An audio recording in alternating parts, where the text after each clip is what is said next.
Jabalpur high court की double bench में पंचायत चुनाव को लेकर सुनवाई हुई। पंचायत चुनाव पर अंतरिम राहत के तौर पर हाईकोर्ट ने स्टे देने से इनकार कर दिया है। हाईकोर्ट ने कहा चुनाव का शेड्यूल जारी हो चुका है। वहीं पंचायत चुनाव में आरक्षण रोटेशन को लेकर हाईकोर्ट में सुनवाई हुई। याचिका स्वीकार कर हाईकोर्ट ने चुनाव आयोग और सरकार को नोटिस भेजा है। वहीं पंचायत चुनाव को लेकर याचिकाकर्ता अब सुप्रीम कोर्ट जाएंगे। निर्वाचन आयोग को और सरकार को यह देखना चाहिए कि चुनाव संविधान के दायरे में हो रहा है कि नहीं हो रहा, और इन्हीं सभी बात को लेकर हम पुनः सुप्रीम कोर्ट जाएंगे। और सत्य परेशान हो सकता है, लेकिन एक निश्चित समय में सत्य जरूर विजय होगा। और भारतीय जनता पार्टी का जो मसुम्बा है, जो उनकी इरादा है कि भारतीय संविधान को छेड़छाड़ करने का, वो हम किसी भी ताकत में नहीं होने देंगे। पंचायत चुनावों में ओबीसी आरक्षण पर एमपी में सियासी रण छिड़ गया है। सुप्रीम कोर्ट ने चुनावों में आरक्षण पर रोक लगाई तो बीजेपी कांग्रेस में शुरू हुई ठीकरा फोड़ सियासत अब सदन के संग्राम में बदल गई। कांग्रेस पर सीएम शिवराज जमकर बरसे और समाधान के नाम पर कह दिया वो आरक्षण बनाए रखने के लिए सुप्रीम कोर्ट जाएगी। इसके बाद कांग्रेस ने भी सरकार को अपना समर्थन दे दिया और इसे पिछड़ा वर्ग के संघर्ष की जीत करार दे डाला।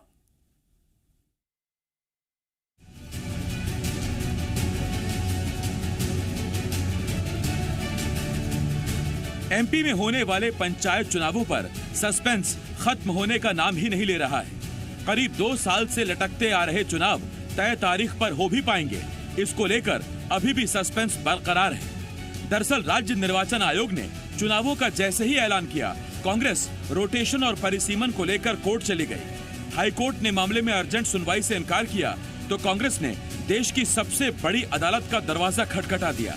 वहां से रोटेशन और परिसीमन पर तो कुछ हुआ नहीं, बल्कि महाराष्ट्र चुनावों के फैसले को देखते हुए सुप्रीम कोर्ट ने एमपी पंचायत चुनावों में आरक्षण को तय सीमा में लाने का फैसला सुना दिया। इसके बाद से कांग्रेस और बीजेपी एक दूसरे पर हमलावर हो गए और इसके लिए एक दूसरे को जिम्मेदार बताने लगे। इधर शीतकालीन सत्र के दूसरे दिन कांग्रेस ने आरक्षण मामले पर चर्चा के लिए स्थगन मांग लिया।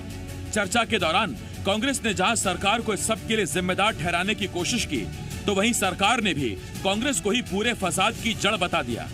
समाधान के नाम पर इस बात की सहमति बन गई कि सरकार इस फैसले के खिलाफ कोर्ट जाएगी, जिसका कांग्रेस ने भी समर्थन किया।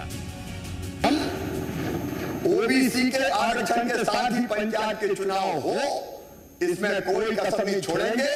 अगर कोई हमारा साथ देगा तो उसके साथ, कोई अगर साथ नहीं देगा तो उसके बिना, और कोई विरोध करेगा तो उसके बावजूद हमारा ओबीसी के हितों के संरक्षण का और आरक्षण का यह अभियान जारी रहेगा।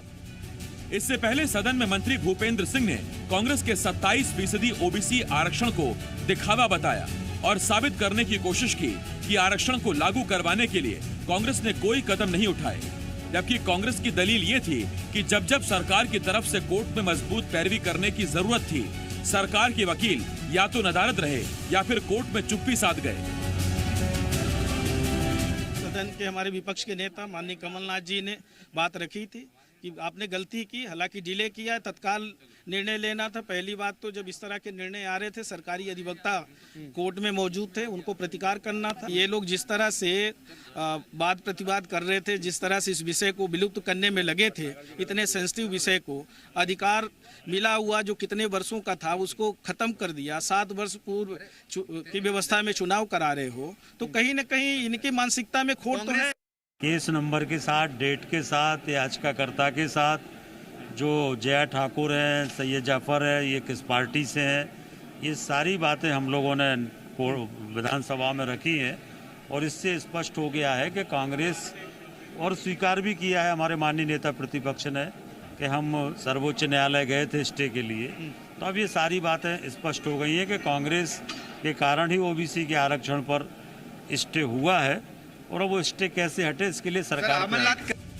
सीएम ने सदन को बताया कि वो इस मामले को लेकर लगातार पीएम मोदी और गृह मंत्री अमित शाह के संपर्क में है, तो साथ ही कानून के जानकारों की सलाह ले रहे हैं। कांग्रेस इस मामले में सरकार का साथ देने की बात कह रही है, लेकिन सवाल ये है कि कोर्ट सरकार की दलील क्यों मानेगा। सवाल ये है, क्या एक बार फिर पंचायत चुनाव टल जाएंगे।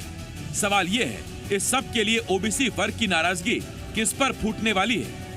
आकाश द्विवेदी के साथ प्रमोद शर्मा, जी मीडिया, भोपाल।